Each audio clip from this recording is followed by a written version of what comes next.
ಸಾಮಾನ್ಯವಾಗಿ ಒಂದು ಚಂದ್ರಗ್ರಹಣ ಸಂಭವಿಸ್ತಾ ಇದೆ ಅಂತ ಹೇಳಿದ್ರೆ ಆ ಚಂದ್ರಗ್ರಹಣ ಯಾವ ರಾಶಿಯಲ್ಲಿ ಸಂಭವಿಸುತ್ತೆ ಅನ್ನೋದು ಇಂಪಾರ್ಟೆಂಟ್ ಆಗುತ್ತೆ. ಮತ್ತೆ ಯಾರಿಗೆ ಎಚ್ಚರಿಕೆಯನ್ನ ಕೊಡೋದಕ್ಕೆ ಹೊರಟಿದೆ ಜ್ಯೋತಿಷ್ಯ ಶಾಸ್ತ್ರ ಅನ್ನೋದು ಇಂಪಾರ್ಟೆಂಟ್ ಆಗುತ್ತೆ. ಮತ್ತೆ ಯಾವ ರಾಶಿಯವ್ರಿಗೆ ಏನು ಲಾಭ ಇದೆ, ಏನು ನಷ್ಟ ಇದೆ, ಪರಿಹಾರ ಯಾರ್ಯಾರು ಮಾಡ್ಕೋಬೇಕು, ಮತ್ತು ಯಾವ ದೇವರ ಮಂತ್ರವನ್ನು ನಾವು ಪಠಿಸಬೇಕು ಗ್ರಹಣ ದೋಷದಿಂದ ಮುಕ್ತರಾಗೋಕೆ ಅಥವಾ ಗ್ರಹಣ ಸಮಯದಲ್ಲಿ, ಆ ಎಲ್ಲ ಮಾಹಿತಿಯನ್ನು ವೀಕ್ಷಕರು ಯಾವ ವಿಚಾರಕ್ಕೆ ಕಾಯ್ತಾ ಇದ್ದಾರೋ ಆ ಮಾಹಿತಿಯನ್ನು ನಾವು ಕೊಡ್ತೀವಿ. ಯಾವ ರಾಶಿಗೆ ಲಾಭ ಇದೆ, ಯಾರಿಗೆ ನಷ್ಟ ಇದೆ, ಭಾರತದಲ್ಲಿ ಗ್ರಹಣದಿಂದ ಯಾವ ರಾಶಿಯವರಿಗೆ ಸಂಕಷ್ಟ ಎದುರಾಗುತ್ತೆ ಅನ್ನೋದರ ಬಗ್ಗೆ ಪಬ್ಲಿಕ್ ಟಿವಿಯಲ್ಲಿ ರೇಣುಕಾರಾಧ್ಯ ಗುರುಜಿಯವರು ಮಾಹಿತಿಯನ್ನು ಕೊಡ್ತಾರೆ. ಜ್ಯೋತಿಷ್ಯ ಶಾಸ್ತ್ರದ ಫಲಾಫಲಗಳ ಬಗ್ಗೆ ಸಂಪೂರ್ಣ ಮಾಹಿತಿ ಹೀಗಿದೆ. ರಾಶಿಗಳವರು ಕೂಡ ಎಚ್ಚರಿಕೆಯಿಂದಿರಬೇಕು. ಹಾಗಾದರೆ ಬೇರೆ ರಾಶಿಗಳಿಗೆ ಪರಿಣಾಮ ಬೀರೋದಿಲ್ವಾ ಅಂತಕ್ಕಂಥದ್ದಿದ್ದರೆ ಖಂಡಿತವಾಗಲೂ ಕೂಡ ಪರಿಣಾಮವನ್ನು ಬೀರುತ್ತೆ. ಯಾವ ರೀತಿ ಪರಿಣಾಮ? ಮೇಷರಾಶಿನವರಿಗೆ ತೆಗೆದುಕೊಂಡಂಥ ಸಂದರ್ಭದಲ್ಲಿ ಪಂಚಮದಲ್ಲಿ ನಡೀತಾ ಇರ್ತಕ್ಕಂಥ ಗ್ರಹಣ ಅಂತಕ್ಕಂಥದ್ದು ಸ್ವಲ್ಪ ಈ ಗರ್ಭಿಣಿಯರು ಸ್ವಲ್ಪ ಜಾಗ್ರತೆಯಿಂದಿರಬೇಕಾಗತ್ತೆ. ಮಕ್ಕಳು ಏನೋ ತೊಂದರೆಯನ್ನು ತಂದುಕೊಳ್ತಕ್ಕಂಥ ಸಾಧ್ಯತೆಗಳು ಮತ್ತು ಮಕ್ಕಳು ಸ್ವಲ್ಪ ಏನಾದರೂ ತೊಂದರೆಯನ್ನು ತರುವಂಥದ್ದು ಅಥವಾ ಗೌರವಕ್ಕೆ, ಕುಟುಂಬ ಗೌರವಕ್ಕೆ ಕಳಂಕವನ್ನು ತರುವಂಥ ಪರಿಸ್ಥಿತಿಗಳೇನಾದರೂ ಬರಬಹುದು. ಭಾವನಾತ್ಮಕವಾದಂಥ ಪೆಟ್ಟುಗಳು ಬೀಳ್ತಕ್ಕಂಥದ್ದು, ಊಹೆಗಳು, ತುಂಬ ನೆಗೆಟಿವ್ ಥಾಟ್ಸ್ಗಳು ವಿಪರೀತವಾಗಿ ಬರ್ತಕ್ಕಂಥ ಸಾಧ್ಯತೆಗಳು, ಕುಟುಂಬ ಗೌರವಕ್ಕೆ ಧಕ್ಕೆ ಆಗ್ತಕ್ಕಂಥ ಕೆಲವೊಂದು ಘಟನೆಗಳು ಬರಬಹುದು. ಗರ್ಭಿಣಿಯರು ಸ್ವಲ್ಪ ಜಾಗ್ರತೆಯಿಂದಿರಬೇಕು. ಮೇಷರಾಶಿನವ್ರಿಗೆ ಸಂಬಂಧಪಟ್ಟಂಥ ರೀತಿಯಲ್ಲಿ ನೋಡಿದಾಗ ವಿದ್ಯಾಭ್ಯಾಸ 4 ಬಾರಿ ಯೋಚನೆ ಮಾಡಿ ಆತ್ರ ಬೀಳಬೇಡಿ ಪರೀಕ್ಷೆಗಳಿರ್ತಕ್ಕಂಥವ್ರು. ಯಾಕೆಂದರೆ ಮೇಷರಾಶಿನವ್ರಿಗೆ ತುಂಬ ಡ್ಯುಯಲ್ ಮೈಂಡ್ಗಳಾಗಿ ಸರಿಯಾಗಿ ಅಂಕವನ್ನು ತೆಗೆದುಕೊಳ್ಳದಲೇ ಇರ್ತಕ್ಕಂಥ ಪರಿಸ್ಥಿತಿಗಳು ಬರಬಹುದು. ಹಾಗಾಗಿ ಎಚ್ಚರಿಕೆಯಿಂದ. ವೃಷಭ ರಾಶಿನವರಿಗೆ ಸಂಬಂಧಪಟ್ಟಂಥ ರೀತಿಯಲ್ಲಿ ನೋಡಿದಾಗ ಸ್ಥಿರಾಸ್ತಿ ವ್ಯವಹಾರಗಳನ್ನು ಮಾಡಬೇಕಾ, ಸ್ವಲ್ಪ ಎಚ್ಚರಿಕೆ ಮತ್ತು ಜಾಗ್ರತೆ. ನಿದ್ರಾ ಭಂಗಗಳಾಗ್ತಕ್ಕಂಥದ್ದು, ಅನಗತ್ಯವಾದಂಥ ಖರ್ಚುಗಳು ಬರ್ತಕ್ಕಂಥದ್ದು, ಅಪವಾದಗಳು ಬರುವಂಥ ಸಾಧ್ಯತೆಗಳು ನಿರ್ಮಾಣವಾಗಿ ಬರಬಹುದು. ತಾಯಿಯ ಆರೋಗ್ಯದಲ್ಲಿ ವ್ಯತ್ಯಾಸಗಳಾಗ್ತಕ್ಕಂಥದ್ದು, ಬಂಧುಗಳು ದೂರವಾಗ್ತಕ್ಕಂಥ ಸ್ಥಿತಿಗತಿಗಳು ನಿರ್ಮಾಣವಾಗಿ ಬರಬಹುದು ಅಂತಕ್ಕಂಥ ರೀತಿಯಲ್ಲಿದೆ. ಜನ್ಮಜಾತಕ ಸ್ವಲ್ಪ ಬಲವಾಗಿದ್ದಂಥ ಪಕ್ಷದಲ್ಲಿ ಯಾವುದೇ ತೊಂದರೆಗಳಿಲ್ಲ. ಜನ್ಮಜಾತಕ ಬಲವಾಗಿಲ್ಲ ಅಂದರೆ ಖಂಡಿತವಾಗಲೂ ಕೂಡ ವೃಷಭ ರಾಶಿಯವರಿಗೆ ಸಾಕಷ್ಟು ದುಷ್ಪರಿಣಾಮವನ್ನು ಎದುರಿಸಬೇಕಾಗತ್ತೆ. ಎಲ್ಲೋ ಅಡ್ಡದಾರಿ ಹಿಡಿತಕ್ಕಂಥದ್ದೋ, ಮನಸ್ಸು ಚಂಚಲವಾಗ್ತಕ್ಕಂಥ ಪರಿಸ್ಥಿತಿಯೋ ನಿರ್ಮಾಣವಾಗಿ ಬರಬಹುದು. ಸ್ವಲ್ಪ ಜಾಗ್ರತೆಯಿಂದಿರಬೇಕು ವೃಷಭ ರಾಶಿಯವರಿಗೆ ಸಂಬಂಧಪಟ್ಟಂಥ ರೀತಿಯಲ್ಲಿ ನೋಡಿದಾಗ. ಇನ್ನು ಮಿಥುನ ರಾಶಿಯವರಿಗೆ ತೃತೀಯದಲ್ಲಾಗ್ತಾ ಇರ್ತಕ್ಕಂಥ ಗ್ರಹಣ ಅಷ್ಟೊಂದು ಪರಿಣಾಮವಿಲ್ಲ ಆದರೂ ಕೂಡ ರವಿ ಅಂತಕ್ಕಂಥವನು ಅದಕ್ಕೆ ಅಧೀನವಾಗಿರ್ತಕ್ಕಂಥದ್ದಾಗಿರೋದ್ರಿಂದ ಸ್ವಲ್ಪ ಭಯ, ಗಾಬರಿ, ಆತಂಕ, ಧೈರ್ಯಗುಂದತಕ್ಕಂಥ ಸನ್ನಿವೇಶಗಳು ನಿರ್ಮಾಣವಾಗ್ತಕ್ಕಂಥದ್ದು, ಬಂಧುಗಳಿಂದ ಸ್ವಲ್ಪ ಅಂತರವನ್ನು ಕಾಯ್ದುಕೊಳ್ತಕ್ಕಂಥ ಪರಿಸ್ಥಿತಿಗಳು, ಸ್ಪರ್ಧಾತ್ಮಕ ಪರೀಕ್ಷೆಗಳ ವಿಚಾರಗಳಿಗೆ ಸಂಬಂಧಪಟ್ಟಂಥ ಸಮಸ್ಯೆಗಳು ಉತ್ಪತ್ತಿಯಾಗ್ತಕ್ಕಂಥದ್ದು, ಪ್ರಯಾಣದಲ್ಲಿ ಸಮಸ್ಯೆಗಳು ಉತ್ಪತ್ತಿಯಾಗುವಂಥ ಸಾಧ್ಯತೆಗಳೆಲ್ಲವೂ ಕೂಡ ಕಾಣುತ್ತದೆ. ಆರೋಗ್ಯ ಅಂತಕ್ಕಂಥ ಸ್ವಲ್ಪ ಗಂಭೀರವಾಗಬಹುದು. ಅದರಲ್ಲೂ ಕೂಡ ಗಂಟಲಿಗೆ ಸಂಬಂಧಪಟ್ಟಂತೆ ಏನಾದರೂ ಸಮಸ್ಯೆಗಳಿದ್ದರೆ ತುಂಬ ಗಂಭೀರವಾಗ್ತಕ್ಕಂಥ ಸಾಧ್ಯತೆಗಳು, ಬಿ ಪಿಗೆ ಸಂಬಂಧಪಟ್ಟಂತೆ ವ್ಯತ್ಯಾಸಗಳಿದ್ದರೆ ತುಂಬ ಗಂಭೀರವಾಗ್ತಕ್ಕಂಥ ಸಾಧ್ಯತೆಗಳು ಬರಬಹುದು ಅಂತಕ್ಕಂಥ ರೀತಿಯಲ್ಲಿರುತ್ತೆ. ಸ್ವಲ್ಪ ಜಾಗ್ರತೆಯಿಂದಿರಬೇಕಾಗುತ್ತೆ ಮಿಥುನ ರಾಶಿನಿಗೆ ಸಂಬಂಧಪಟ್ಟಂತೆ. ಕಟಕ ರಾಶಿನಿಗೆ ಸಂಬಂಧಪಟ್ಟಂಥ ರೀತಿಯಲ್ಲಿ ನೋಡಿದಾಗ ಆರ್ಥಿಕವಾದಂಥ ನಷ್ಟಗಳು ಬರಬಹುದು. ಕುಟುಂಬದಲ್ಲಿ ಪದೇ ಪದೇ ಕಲಹಗಳಾಗಬಹುದು. ಮಾತಿನಿಂದ ತೊಂದರೆ ತಾಪತ್ರಯಕ್ಕೆ ಸಿಕ್ಕಾಕೊಳ್ತಕ್ಕಂಥ ಸ್ಥಿತಿ ನಿರ್ಮಾಣವಾಗಿ ಬರಬಹುದು. ವಿದ್ಯಾಭ್ಯಾಸದಲ್ಲಿ ತೊಡಕನ್ನು ಎದುರಿಸ್ತಕ್ಕಂಥದ್ದು, ಗೊತ್ತಿಲ್ಲದಂಥ ರೀತಿಯಲ್ಲಿ ಅಂಕ ಕಡಿಮೆ ಆಗುವಂಥ ರೀತಿಯಾದಂಥ ಪರಿಸ್ಥಿತಿಯೋ ಅಥವಾ ಯಾವುದೋ ಕುತಂತ್ರದಿಂದಲೋ ನಿಮಗೆ ಸಮಸ್ಯೆಯನ್ನು ತರುವಂಥ ವಾತಾವರಣವೋ ನಿರ್ಮಾಣವಾಗಿ ಬರಬಹುದು ಅಂತಕ್ಕಂಥ ರೀತಿಯಲ್ಲಿ ಕಾಣುತ್ತೆ. ಹಾಗಾಗಿ ಜಾಗ್ರತೆ. ಮತ್ತು ಕುಟುಂಬದಲ್ಲಿ ಊಹೆ ಮಾಡಲಾರದಂಥ ರೀತಿಯಲ್ಲಿ ಒಂದು ಪ್ರಮುಖವಾದಂಥ ಒಂದು ಅಪಚಾರವೋ ಅಥವಾ ಏನೋ ಒಂದು ಘಟನೆಯೋ ನಡೆಯಬೇಕು ಅನ್ನೋ ರೀತಿಯಾದಂಥ ಸ್ಥಿತಿ ಇರುತ್ತೆ. ಮುಖ್ಯವಾಗಿರ್ತಕ್ಕಂಥದ್ದು ಕಟಕ ರಾಶಿನವರು ಆರ್ಥಿಕ ತೀರ್ಮಾನವನ್ನು ತೆಗೆದುಕೊಳ್ಳಬೇಕಾದ್ರೆ 4 ಬಾರಿ ಯೋಚನೆ ಮಾಡಿ ಮುಂದುವರಿತಕ್ಕಂಥದ್ದು ಸೂಕ್ತ. ಸಿಂಹರಾಶಿನಿಗೆ ಸಂಬಂಧಪಟ್ಟಂತೆ ಸಿಂಹರಾಶಿ ಮತ್ತು ಸಿಂಹ ಲಗ್ನದಲ್ಲಿಯೇ ನಡೀತಾ ಇರ್ತಕ್ಕಂಥ ಗ್ರಹಣ ಅಂತಕ್ಕಂಥದ್ದು ತುಂಬ ಗಂಭೀರವಾದಂಥ ಪರಿಣಾಮವು ಬೀರುತ್ತೆ. ಯಾವ ರೀತಿ ಪರಿಣಾಮ? ಸ್ವಲ್ಪ ಆರೋಗ್ಯದ ವಿಚಾರ ಸಂಬಂಧಪಟ್ಟಂಥ ಪರಿಣಾಮಗಳು ಬೀರಬಹುದು. ಆಯುಷ್ಯಕ್ಕೆ ಕುತ್ತು ಬರುವಂಥ ಸನ್ನಿವೇಶಗಳು ಬರುವುದು, ಮಾಡುವಂಥ ವ್ಯವಹಾರಗಳಲ್ಲಿ ವ್ಯಾಪಾರಗಳಲ್ಲಿ ತೊಂದರೆ ತಾಪತ್ರಗಳನ್ನು ಎದುರಿಸ್ತಕ್ಕಂಥ ಸ್ಥಿತಿ ನಿರ್ಮಾಣವಾಗಬಹುದು ಅಂತಕ್ಕಂಥ ರೀತಿಯಲ್ಲಿ ಕಾಣ್ತದೆ.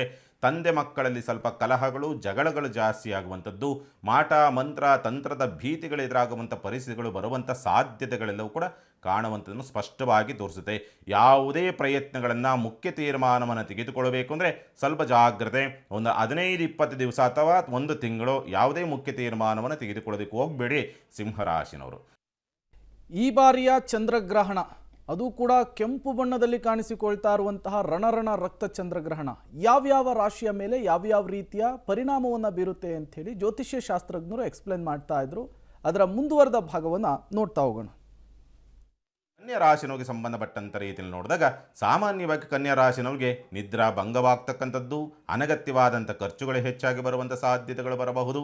ಅದರಲ್ಲೂ ಕೂಡ ಮುಖ್ಯವಾಗಿರ್ತಕ್ಕಂಥದ್ದು ದಾಯಾದಿಗಳೊಂದಿಗೆ ಕಲಹಗಳು ಜಾಸ್ತಿಯಾಗುವಂಥ ಸ್ಥಿತಿ ನಿರ್ಮಾಣವಾಗಬಹುದು. ಏಕೆಂದರೆ ಶುಕ್ರನ ಪ್ರಭಾವಕ್ಕೊಳಗಾಗಿರ್ತಕ್ಕಂಥ ಗ್ರಹಣ ಅಂತಕ್ಕಂಥದ್ದು ಭವಿಷ್ಯದಲ್ಲಿ ಯಾವುದೋ ಮುಖ್ಯವಾದಂಥ ತೀರ್ಮಾನವನ್ನು ತೆಗೆದುಕೊಳ್ಳಬೇಕಾದರೆ ಸ್ವಲ್ಪ ಎಚ್ಚರಿಕೆಯಿಂದ ತೆಗೆದುಕೊಳ್ಳಬೇಕಾಗತ್ತೆ.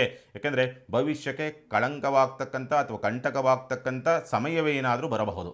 ಹೂಡಿಕೆ ಮಾಡಬೇಕು, ಹೊಸ ಉದ್ಯಮ ವ್ಯಾಪಾರ ಭೂಮಿ ಹೂಡಿಕೆ ಮಾಡಬೇಕು, ಎಚ್ಚರಿಕೆ. ಮಾರಾಟವನ್ನು ಮಾಡುವಂಥವರು, ಭೂಮಿ ಮಾರಾಟ ವಾಹನ ಮಾರಾಟ ಮಾಡುವಂಥವರು ಯಾವುದೇ ಕಾರಣಕ್ಕೂ ತೀರ್ಮಾನವನ್ನು ತೆಗೆದುಕೊಳ್ಳೋದಕ್ಕೆ ಹೋಗಬೇಡಿ. ವಾಹನ ಯಂತ್ರೋಪಕರಣಗಳಿಂದ ಸ್ವಲ್ಪ ಎಚ್ಚರಿಕೆಯಿಂದಿರಬೇಕು. ಕನ್ಯಾ ರಾಶಿನೋಗೆ ಸಂಬಂಧಪಟ್ಟಂಥ ರೀತಿಯಲ್ಲಿ ನೋಡಿದಾಗ ತುಲಾ ರಾಶಿನೋಗೆ ಸಂಬಂಧಪಟ್ಟಂಥ ರೀತಿಯಲ್ಲಿ ನೋಡಿದಾಗ ಸಾಧ್ಯವಾದಷ್ಟು ತುಲಾ ರಾಶಿನೋ ಅಂಥ ಗಂಭೀರವಾದಂಥ ಪರಿಣಾಮಗಳಿಲ್ಲ ಅಂತ ಅಂದ್ರೂ ಕೂಡ ಮಿತ್ರರೊಂದಿಗೆ ಸ್ವಲ್ಪ ಕಲಹವಾಗಬಹುದು, ಅಥವಾ ಮಿತ್ರರ ಜೀವನದಲ್ಲಿ ತುಂಬ ಆತ್ಮೀಯತೆಯಿಂದ ಹಚ್ಚಿಕೊಂಡಿರ್ತಕ್ಕಂಥ ಮಿತ್ರರ ಜೀವನದಲ್ಲಿ ಏನಾದರೂ ಸಮಸ್ಯೆಗಳು ಉತ್ಪತ್ತಿಯಾಗುವಂಥ ಸಾಧ್ಯತೆಗಳು ಅದು ನಿಮಗೆ ಪರಿಣಾಮವನ್ನು ಬೀರುವಂಥ ಸಾಧ್ಯತೆಗಳು ಹೆಚ್ಚಾಗಿರುತ್ತೆ. ಸ್ವಲ್ಪ ಎಚ್ಚರಿಕೆ. ಕುಟುಂಬಾಧಿಪತಿಯೂ ಕೂಡ ಗ್ರಹಣಕ್ಕೆ ಒಳಗಾಗಿರ್ತಕ್ಕಂಥದ್ದಾಗಿರೋದ್ರಿಂದ ತುಂಬ ಗಂಭೀರವಾದ ಸಮಸ್ಯೆಗಳಿಲ್ಲ ಅಂದ್ರೂ ಕೂಡ ಮಾತಿನಿಂದ ಎಲ್ಲೋ ಕುಟುಂಬದಲ್ಲಿ ಮನಸ್ತಾಪಗಳು ಬರಬಹುದು ಅಂತಕ್ಕಂಥ ರೀತಿಯಲ್ಲಿ ಕಾಣುತ್ತೆ. ಮತ್ತು ಈ ಗರ್ಭಿಣಿಯರು ಸ್ವಲ್ಪ ಜಾಗ್ರತೆಯಿಂದಿರಬೇಕಾಗತ್ತೆ. ಮಕ್ಕಳಿಂದ ಸ್ವಲ್ಪ ನೋವು ತಿನ್ನುವಂಥ ಪರಿಸ್ಥಿತಿಗಳು ಬರಬಹುದು ಅಂತಕ್ಕಂಥ ರೀತಿಯಲ್ಲಿ ಕಾಣುತ್ತೆ. ರಾಜಕೀಯ ವ್ಯಕ್ತಿಗಳಿಂದ ಸ್ವಲ್ಪ ಸಮಸ್ಯೆಗಳು ಉತ್ಪತ್ತಿಯಾಗಬಹುದು, ಅಥವಾ ರಾಜಕಾರಣಿಗಳಿಂದ ಅಥವಾ ಸರ್ಕಾರಿ ಅಧಿಕಾರಿಗಳಿಂದ ಗೌರವಕ್ಕೆ ಧಕ್ಕೆ ಆಗುವಂಥ ಸನ್ನಿವೇಶಗಳು ಅಥವಾ ತೊಂದರೆ ಆಗುವಂಥ ಸನ್ನಿವೇಶಗಳು ಏನೋ ಬರಬಹುದು ಅಂತಕ್ಕಂಥ ರೀತಿಯಲ್ಲಿರುತ್ತೆ. ತುಲಾ ರಾಶಿನೋಗೆ ಸಂಬಂಧಪಟ್ಟಂಥ ರೀತಿಯಲ್ಲಿ ನೋಡಿದಾಗ ವೃಶ್ಚಿಕ ರಾಶಿನೋಗೆ ಸಂಬಂಧಪಟ್ಟಂಥ ರೀತಿ ನೋಡಿದಾಗ ದಶಮದಲ್ಲಿ ನಡೀತಾ ಇರ್ತಕ್ಕಂಥ ಗ್ರಹಣ ಅಂತಕ್ಕಂಥದ್ದು ನಿಮ್ಮ ಗೌರವಕ್ಕೆ ಧಕ್ಕೆಯಾಗುವಂಥ ಪರಿಸ್ಥಿತಿಗಳೇನಾದರೂ ಬರಬಹುದು. ಮೇಲಧಿಕಾರಿಗಳಿಂದ ದಂಡನೆಗಳು ಒಳಗಾಗುವಂಥದ್ದು, ಮೇಲಧಿಕಾರಿಗಳು ಮಾಡಿರ್ತಕ್ಕಂಥ ತಪ್ಪುಗಳನ್ನು ಅಪವಾದವನ್ನು ನಿಮ್ಮ ಮೇಲೆ ಹಾಕುವಂಥ ಸಾಧ್ಯತೆಗಳು ಬರುವಂಥ ಸಾಧ್ಯತೆಗಳು ಉಂಟು ಅಂತಕ್ಕಂಥ ಸ್ಪಷ್ಟವಾಗಿ ತೋರಿಸುತ್ತೆ. ಭೂಮಿ ವ್ಯವಹಾರಗಳನ್ನು ಮಾಡೋದಕ್ಕೆ ಹೋಗಬೇಡಿ.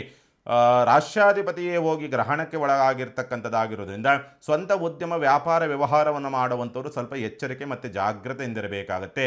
ರೋಗಾಧಿಪತಿಯೂ ಕೂಡ ಅವನೇ ಆಗಿರ್ತಕ್ಕಂಥದ್ದಾಗಿರೋದ್ರಿಂದ ಆರೋಗ್ಯದ ವಿಚಾರ ಸಂಬಂಧಪಟ್ಟಂತೆ ಈ ಅರ್ನಿಯ ಸಂಬಂಧಪಟ್ಟ ಸಮಸ್ಯೆ, ಕಿಡ್ನಿ ಸಂಬಂಧಪಟ್ಟ ಸಮಸ್ಯೆ, ರಕ್ತದೋಷಕ್ಕೆ ಸಂಬಂಧಪಟ್ಟ ಸಮಸ್ಯೆ, ವೀಕ್ನೆಸ್ ಇರ್ತಕ್ಕಂಥವ್ರು ಸ್ವಲ್ಪ ಸಣ್ಣ ಪುಟ್ಟದಾಗಿ ಪೆಟ್ಟು ಮಾಡಿಕೊಳ್ತಕ್ಕಂಥ ಪರಿಸ್ಥಿತಿಯೋ ಇಂಥವೇನಾದರೂ ನಿರ್ಮಾಣವಾಗಿ ಬರಬಹುದು. ವೃಶ್ಚಿಕ ರಾಶಿನೋಗೆ ಸಂಬಂಧಪಟ್ಟಂತೆ ಸ್ವಲ್ಪ ಎಚ್ಚರಿಕೆ. ಅದರಲ್ಲೂ ಕೂಡ ರಾಜಕಾರಣಿಗಳಿಂದ ಅಧಿಕಾರಿಗಳಿಂದ ನೀವು ಆದಷ್ಟು ಅಂತರವನ್ನು ಕಾಯ್ದುಕೊಳ್ತಕ್ಕಂಥದ್ದು ಸೂಕ್ತ. ಏನಾದರೂ ಮುಖ್ಯವಾದಂಥದ್ದು ಏನಾದಿತ್ತು ಅಂದರೆ ಕಲಹ ಮಾಡಿಕೊಳ್ಳೋದಕ್ಕೆ ಹೋಗಬೇಡಿ, ಆಯಿತು ಅಂತಕ್ಕಂಥ ರೀತಿಯಲ್ಲಿ ಅವರಿಗೆ ಕೈ ಮುಗಿದು ಬರತಕ್ಕಂಥದ್ದು ಸೂಕ್ತ. ವೃಶ್ಚಿಕ ರಾಶಿನೋಗೆ ಸಂಬಂಧಪಟ್ಟಂಥ ರೀತಿಯಲ್ಲಿ ನೋಡಿದಾಗ ಧನುಸ್ಸು ರಾಶಿನೋಗೆ ಸಂಬಂಧಪಟ್ಟಂತೆ ಭಾಗ್ಯ ಪ್ರಭಾವಕ್ಕೊಳಗಾಗಿರ್ತಕ್ಕಂಥ ಗ್ರಹಣ ಅಂದರೆ ಭಾಗ್ಯ ಸ್ಥಾನದಲ್ಲಿ ನಡೀತಾ ಇರ್ತಕ್ಕಂಥ ಗ್ರಹಣ ಅಂತಕ್ಕಂಥದ್ದು ನಾಳೆ ಏನೋ ಆಗುತ್ತೆ ಅನ್ನೋ ರೀತಿಯಾದಂಥ ಊಹೆಯೋ ಭ್ರಮೆಯೋ ಅಥವಾ ಹಿಂದೆ ಯಾವುದೋ ಮಾಡಿರ್ತಕ್ಕಂಥ ತಪ್ಪುಗಳೋ ನಿಮಗೆ ಕಾಡಾಟವನ್ನು ಕೊಡಬಹುದು. ತಂದೆಯ ಆರೋಗ್ಯದಲ್ಲಿ ವ್ಯತ್ಯಾಸಗಳಾಗ್ತಕ್ಕಂಥದ್ದು, ಹೈಯರ್ ಎಜುಕೇಷನ್ ಸಂಬಂಧಪಟ್ಟಂಥ ಸಮಸ್ಯೆಗಳು ಉತ್ಪತ್ತಿಯಾಗುವಂಥ ಸಾಧ್ಯತೆಗಳು ಬರುವಂಥ ಸಾಧ್ಯತೆಗಳು ಉಂಟು ಅಂತಕ್ಕಂಥ ಸ್ಪಷ್ಟವಾಗಿ ತೋರಿಸುತ್ತೆ. ಉದ್ಯೋಗ ನಷ್ಟಗಳಾಗ್ತಕ್ಕಂಥದ್ದು, ಉದ್ಯೋಗ ಬದಲಾವಣೆಯಿಂದ ಸ್ಥಳ ಬದಲಾವಣೆಯಿಂದ ಸಮಸ್ಯೆಗಳು ಉತ್ಪತ್ತಿಯಾಗುವಂಥ ಸ್ಥಿತಿಗತಿಗಳು ಬರಬಹುದು. ಶುಗರಿಗೆ ಸಂಬಂಧಪಟ್ಟಂತೆ ವ್ಯತ್ಯಾಸಗಳಿರ್ತಕ್ಕಂಥವ್ರು ಆರೋಗ್ಯಕ್ಕೆ ಸಂಬಂಧಪಟ್ಟಂತೆ ಎಚ್ಚರಿಕೆಯಿಂದಿರಬೇಕು. ಧನುಸ್ಸು ರಾಶಿನೋಗೆ ಸಂಬಂಧಪಟ್ಟಂಥ ರೀತಿಯಲ್ಲಿ ನೋಡಿದಾಗ ಮಕರ ರಾಶಿನೋಗೆ ಸಂಬಂಧಪಟ್ಟಂತೆ ಅಷ್ಟಮ ಪ್ರಭಾವದ ನಡೀತಾ ಇರ್ತಕ್ಕಂಥ ಗ್ರಹಣ ಆಪತ್ತುಗಳಾಗಬಹುದು, ಅವಘಡಗಳಾಗಬಹುದು. ಮತ್ತು ಏನಾದರೂ ಒಂದು ಬೆಂಕಿಯಿಂದ ಸಮಸ್ಯೆಗಳು, ಯಂತ್ರೋಪಕರಣಗಳಿಂದ ಸಮಸ್ಯೆಗಳನ್ನು ಉತ್ಪತ್ತಿ ಮಾಡಿಕೊಳ್ತಕ್ಕಂಥ ಸಾಧ್ಯತೆಗಳು ಬರಬಹುದು ಅಂತಕ್ಕಂಥ ರೀತಿಯಲ್ಲಿ ಕಾಣುವಂಥದ್ದು ಉಂಟು ಅಂತಕ್ಕಂಥ ಸ್ಪಷ್ಟವಾಗಿ ತೋರಿಸುತ್ತೆ. ಗುಪ್ತ ಶಕ್ತಿಗಳ ಕಾಟವೋ ಅಥವಾ ಗುಪ್ತ ಶಕ್ತಿಗಳ ಕಾಡಾಟವೋ ನಿಮಗೆ ಬರಬಹುದು ಅಂತಕ್ಕಂಥ ರೀತಿಯಲ್ಲಿ ಕಾಣುವಂಥದ್ದು ಉಂಟು. ಕುಟುಂಬದಲ್ಲಿ ಯಾಕೋ ಗೊತ್ತಿಲ್ಲದಂಥ ರೀತಿಯಲ್ಲಿ ಒಂಥರ ಮಂಕು ಕವಿತಕ್ಕಂಥದ್ದು, ಒಬ್ಬರನ್ನು ಕಂಡ್ರೆ ಒಬ್ಬರಿಗೆ ಆಗೋದಿಲ್ಲ, ಕಲಹ ಇರೋದಿಲ್ಲ. ಏನೋ ಒಂದು ರೀತಿಯಾದಂಥ ತಿಸ್ರ ಮಾನಸಿಕವಾದಂಥ ಒದ್ದಾಟವನ್ನು ಅನುಭವಿಸುವಂಥ ಸಾಧ್ಯತೆಗಳು ಹೆಚ್ಚಾಗಿರುತ್ತೆ. ಸಂಗಾತಿ ಆರೋಗ್ಯ ಹದಗೆಡಬಹುದು. ಪಾಲುದಾರಿಕೆ ವ್ಯವಹಾರಗಳಲ್ಲಿ ಸಮಸ್ಯೆಗಳು ಉತ್ಪತ್ತಿಯಾಗುವಂಥ ಸ್ಥಿತಿ ನಿರ್ಮಾಣವಾಗಿ ಬರಬಹುದು. ಸ್ವಲ್ಪ ಜಾಗ್ರತೆ. ಅದರಲ್ಲೂ ಕೂಡ ಮಿತ್ರಾಧಿಪತಿ ಬಾಧಕಾಧಿಪತಿಯಾದಂಥ ಕುಜನೂ ಇರ್ತಕ್ಕಂಥದ್ದಾಗಿರೋದ್ರಿಂದ ಮಾಟ ಮಂತ್ರ ಪ್ರಭಾವವೂ ಆಗಬಹುದು, ಅಥವಾ ಕೆಟ್ಟ ಸ್ಥಳದಲ್ಲಿ ಬೆದ್ದು ಪೆಟ್ಟು ಮಾಡಿಕೊಳ್ತಕ್ಕಂಥ ಸ್ಥಿತಿಯಾದರೂ ಕೂಡ ಬರುವಂಥ ಸಾಧ್ಯತೆಗಳು ಉಂಟು. ಚತುರ್ಥಾಧಿಪತಿಯೂ ಕೂಡ ಗ್ರಹಣಕ್ಕೆ ಒಳಗಾಗಿರ್ತಕ್ಕಂಥದ್ದಾಗಿರೋದ್ರಿಂದ ಭೂಮಿ ವ್ಯವಹಾರಗಳು ಅಷ್ಟೊಂದು ಸೂಕ್ತವಿಲ್ಲ. ವಾಹನ ಚಾಲನೆಯಲ್ಲಿ ಸ್ವಲ್ಪ ಎಚ್ಚರಿಕೆಯಿಂದ ಇರಬೇಕಾಗತ್ತೆ. ಮಕರ ರಾಶಿನಿಗೆ ಸಂಬಂಧಪಟ್ಟಂಥ ರೀತಿಯಲ್ಲಿ ನೋಡಿದಾಗ ಕುಂಭರಾಶಿನಿಗೆ ಸಂಬಂಧಪಟ್ಟಂತೆ ದಾಂಪತ್ಯದಲ್ಲಿ ಸಮಸ್ಯೆಗಳು ಉತ್ಪತ್ತಿಯಾಗಬಹುದು, ಪಾಲುದಾರಿಕೆಯಲ್ಲಿ ಸಮಸ್ಯೆಗಳು ಉತ್ಪತ್ತಿಯಾಗಬಹುದು, ಅಥವಾ ಸಂಗಾತಿಯಿಂದ ಆರೋಗ್ಯ ಹದಗೆಡಬಹುದು ಅಂತಕ್ಕಂಥ ರೀತಿಯಲ್ಲಿ ಕಾಣ್ತಿದೆ, ಅಥವಾ ಸಂಗಾತಿಯ ಆರೋಗ್ಯ ಹದಗೆಡತಕ್ಕಂಥ ಸಾಧ್ಯತೆಗಳು ಹೆಚ್ಚಾಗಿರ್ತದೆ. ಅದರಲ್ಲೂ ಕೂಡ ದಾಂಪತ್ಯ ಸೌಖ್ಯದಿಂದ ಅಂತರವನ್ನು ಕಾಯ್ದುಕೊಳ್ಳತಕ್ಕಂಥ ಪರಿಸ್ಥಿತಿಯೂ ಕೂಡ ಬರಬಹುದು ಅಂತಕ್ಕಂಥ ರೀತಿಯಲ್ಲಿ ಕಾಣುತ್ತೆ. ಉದ್ಯೋಗದಲ್ಲಿ ಒತ್ತಡಗಳು ಜಾಸ್ತಿ ಆಗುವಂಥದ್ದು, ಪ್ರಯಾಣದಲ್ಲಿ ತೊಂದರೆ ತಾಪತ್ರೆಗೊಳಗಾಗುವಂಥದ್ದು, ದಾಯಾದಿ ಕಲಹಗಳು ಹೆಚ್ಚಾಗುವಂಥ ಪರಿಸ್ಥಿತಿಯೂ ಕೂಡ ಬರಬಹುದು ಅಂತಕ್ಕಂಥ ರೀತಿಯಲ್ಲಿ ಕಾಣುವಂಥದ್ದು ಉಂಟು. ಮಕ್ಕಳ ಆರೋಗ್ಯದಲ್ಲಿ ವ್ಯತ್ಯಾಸ, ಭಾವನಾತ್ಮಕವಾದಂಥ ಸ್ಥಿತಿನಲ್ಲಿ ಸ್ವಲ್ಪ ವ್ಯತ್ಯಾಸಗಳನ್ನು ಕಾಣುವಂಥ ಪರಿಸ್ಥಿತಿಗಳು ಕುಂಭರಾಶಿನವರಿಗೆ ಬರ್ತದೆ. ಆದರೂ ಕೂಡ ಗುರುದೃಷ್ಟಿ ಅಂತಕ್ಕಂಥದ್ದಿರೋದ್ರಿಂದ ಯಾವುದೇ ಗಂಭೀರವಾದಂಥ ಸಮಸ್ಯೆಗಳಂತೂ ಕೂಡ ಆಗೋದಕ್ಕೆ ಬಿಡೋದಿಲ್ಲ ಕುಂಭರಾಶಿನವರಿಗೆ ಸಂಬಂಧಪಟ್ಟಂಥ ರೀತಿಯಲ್ಲಿ ನೋಡಿದಾಗ. ಮೀನರಾಶಿನವರಿಗೆ ಸಂಬಂಧಪಟ್ಟಂಥ ರೀತಿ ನೋಡಿದಾಗ ಷಷ್ಠದಲ್ಲಿ ನಡೀತಾ ಇರ್ತಕ್ಕಂಥ ಗ್ರಹಣ ಅಂತಕ್ಕಂಥದ್ದು ಸಿಂಹರಾಶಿನಲ್ಲಿ. ಹಾಗಾಗಿ ಅಂಥ ಗಂಭೀರವಾದ ಸಮಸ್ಯೆಗಳು ಉತ್ಪತ್ತಿ ಆಗೋದಿಲ್ಲ ಅನ್ನೋ ರೀತಿಯಾದಂಥ ಸ್ಥಿತಿ ಇದ್ರೂ ಕೂಡ ಇನ್ನೆರಡು ಗ್ರಹಗಳು ಕೂಡ ಬುಧ ಮತ್ತು ಕುಜನೂ ಕೂಡ ಅದರ ಪ್ರಭಾವಕ್ಕೆ ಅಥವಾ ಪರಿಣಾಮಕ್ಕೆ ಒಳಗಾಗಿರ್ತಕ್ಕಂಥದ್ದಾಗಿರೋದ್ರಿಂದ ಇಲ್ಲಿ ಸ್ಥಿರಾಸ್ತಿ ವ್ಯವಹಾರಗಳ ಸಮಸ್ಯೆಗಳು ಬರಬಹುದು. ಮಾನಸಿಕವಾದಂಥ ಒತ್ತಡಕ್ಕೆ ಸಿಕ್ಕಾಕೊಳ್ತಕ್ಕಂಥ ಸ್ಥಿತಿ, ತಾಯಿಯ ಆರೋಗ್ಯದಲ್ಲಿ ವ್ಯತ್ಯಾಸಗಳಾಗ್ತಕ್ಕಂಥದ್ದು, ಗುಪ್ತ ವಿಷಯಗಳಿಂದ ಆಪತ್ತು ಅಂತಕ್ಕಂಥ ರೀತಿಯಾದಂಥ ಪರಿಣಾಮಗಳನ್ನು ಎದುರಿಸಬಹುದು ಅಂತಕ್ಕಂಥ ರೀತಿಯಲ್ಲಿ ಕಾಣುತ್ತೆ. ಸಂಗಾತಿ ಆರೋಗ್ಯ ಹದಗೆಡಬಹುದು. ಪಾಲುದಾರಿಕೆ ವ್ಯವಹಾರಗಳಲ್ಲಿ ನಷ್ಟಗಳನ್ನು ತಂದುಕೊಳ್ತಕ್ಕಂಥ ಸ್ಥಿತಿ, ಆರ್ಥಿಕವಾದಂಥ ಮುಗ್ಗಟ್ಟುಗಳನ್ನು ತಂದುಕೊಳ್ತಕ್ಕಂಥ ವಾತಾವರಣ, ಆರ್ಥಿಕವಾಗಿ ಏನಾದರೂ ತಪ್ಪು ನಿರ್ಧಾರವನ್ನು ತೆಗೆದುಕೊಳ್ತಕ್ಕಂಥದ್ದು, ಹೂಡಿಕೆಯಲ್ಲಿ ಸಮಸ್ಯೆಗಳನ್ನು ತಂದುಕೊಳ್ತಕ್ಕಂಥ ಸಾಧ್ಯತೆ, ಆರೋಗ್ಯ ಹದಗೆಡತಕ್ಕಂಥದ್ದು, ಶತ್ರುಗಳ ಉಪಟಳಗಳು ಜಾಸ್ತಿ ಆಗುವಂಥ ಪರಿಸ್ಥಿತಿಗಳು ಬರಬಹುದು. ಭವಿಷ್ಯದ ಬಗ್ಗೆ ಏನಾದರೂ ಮುಖ್ಯ ತೀರ್ಮಾನವನ್ನು ತೆಗೆದುಕೊಳ್ಬೇಕಂದ್ರೆ ತಪ್ಪು ತೀರ್ಮಾನವೋ ಅಡ್ಡ ತೀರ್ಮಾನವೋ ಅಥವಾ ನಿಮ್ಮ ಭವಿಷ್ಯಕ್ಕೆ ಕಳಂಕವಾಗುವಂಥ ತೀರ್ಮಾನವನ್ನು ತೆಗೆದುಕೊಳ್ತಕ್ಕಂಥ ಸ್ಥಿತಿಯನ್ನು ಮೀನರಾಶಿನವರು ನೋಡಬಹುದು. ಸ್ವಲ್ಪ ಜಾಗ್ರತೆಯಿಂದ ಇರಬೇಕಾಗತ್ತೆ ಈ ಸಂದರ್ಭದಲ್ಲಿ. ಈ ಮೀನರಾಶಿನವರು ಪರಿಹಾರ ಮಾರ್ಗ ಅಂತಕ್ಕಂಥ ರೀತಿಯಲ್ಲಿ ನೋಡಿದಾಗ ಯಾರ್ಯಾರಿಗೆ ಯಾವ ದೇವರ ಮೇಲೆ ನಂಬಿಕೆಗಳಿದೆಯೋ ಆಯಾ ದೇವರುಗಳನ್ನು ಆಚರಣೆ ಮತ್ತು ಅನುಸರಣೆ ಮಾಡಬಹುದು. ಅಥವಾ ಆ ದೇವರಿಗೆ ಸಂಬಂಧಪಟ್ಟಂಥ ರೀತಿಯಾದಂಥ ಮಂತ್ರವನ್ನು ಗ್ರಹಣದ ಸಂದರ್ಭದಲ್ಲಿ ನೀವು ಮಾಡಿಕೊಳ್ತಕ್ಕಂಥದ್ದು ಸೂಕ್ತ. ಅಥವಾ ನಿಮಗೆ ಯಾವುದಾದ್ರೂ ಮಂತ್ರಗಳು ಗೊತ್ತಿದ್ದಂಥ ಪಕ್ಷದಲ್ಲಿ ವೇದಪೂರ್ವಕವಾದಂಥ ರೀತಿಯಲ್ಲಿ ಅಥವಾ ಋಷಿಮನಿಗಳಿಂದ ಬಂದಿರತಕ್ಕಂಥ ಮಂತ್ರಗಳು ಗೊತ್ತಿದ್ದಂಥ ಪಕ್ಷದಲ್ಲಿ ಖಂಡಿತವಾಗಲೂ ಕೂಡ ಮಾಡಬಹುದು. ಅಥವಾ ನಾಮಸ್ಮರಣೆ ಮಾಡಿದ್ರೂ ಕೂಡ ಸಾಕು. ಅದರಲ್ಲಿ ಯಾವುದೇ ಅಡ್ಡಿ ಆತಂಕಗಳು ಅಥವಾ ತೊಂದರೆ ತಾಪತ್ರೆಗಳು ಮಾಡಿಕೊಳ್ತಕ್ಕಂಥದ್ದು, ಆತಂಕವನ್ನು ಬೀಳ್ತಕ್ಕಂಥದ್ದು ಯಾವ ಅವಶ್ಯಕತೆಗಳೂ ಇಲ್ಲ. ಗ್ರಹಣದ ಸಂದರ್ಭದಲ್ಲಿ ಮಂತ್ರವನ್ನು ಹೇಳಿಕೊಂಡು ಗ್ರಹಣ ಆದ ನಂತರವಾಗಿ ಮನೆಯನ್ನು ಸ್ವಚ್ಛವನ್ನು ಮಾಡಿಕೊಂಡು ಸ್ನಾನವನ್ನು ಮಾಡಿ, ಮನೆಯನ್ನು ಸ್ವಚ್ಛ ಮಾಡಿಕೊಳ್ಳಬೇಕು, ಸ್ನಾನ ಮಾಡಬೇಕು, ದೇವರ ಮನೆಯಲ್ಲಿ ದೀಪ ಹಚ್ಚಿಬಿಟ್ಟು ಹೋಗಿ ಶಿವನ ಆಲಯದಲ್ಲಿ ಶಿವನ ದರ್ಶನವನ್ನು ಮಾಡಿಕೊಂಡು ಬಂದರೆ ಸಾಕು. ಎಲ್ಲ ದೋಷಗಳು ಕೂಡ ಹೊರಟೋಗುತ್ತೆ. ಚಿಂತೆ ಮಾಡುವಂಥ ಅವಶ್ಯಕತೆಗಳೇನಿಲ್ಲ. ಅವರೇ ಬೇಳೆ, ಗೋಧಿ, ಅಕ್ಕಿ ಇವನ್ನು ಒಂದು ಬಿಳಿ ವಸ್ತ್ರದಲ್ಲಿ ಇಟ್ಟು ಪೂಜೆ ಮಾಡಿಬಿಟ್ಟು ದಾನವನ್ನು ಕೊಡ್ತಕ್ಕಂಥದ್ರಿಂದ ಯಾವ ರಾಶಿಯವರಿಗೆ ಯಾವುದೇ ರೀತಿಯಾದಂಥ ತೊಂದರೆ ದೋಷಗಳಿದ್ದರೂ ಕೂಡ ಪರಿಣಾಮ ಬೀರೋದಿಲ್ಲ. ಈ ದಾನವನ್ನು ಮಾಡೋದರಿಂದ ಎಲ್ಲ ದೋಷಗಳಿಂದ ಮುಕ್ತರಾಗ್ತೀರಿ. ಚಿಂತೆ ಮಾಡುವಂಥ ಅವಶ್ಯಕತೆಗಳೇನೂ ಇರೋದಿಲ್ಲ. ಒಳ್ಳೆಯದಾಗಲಿ.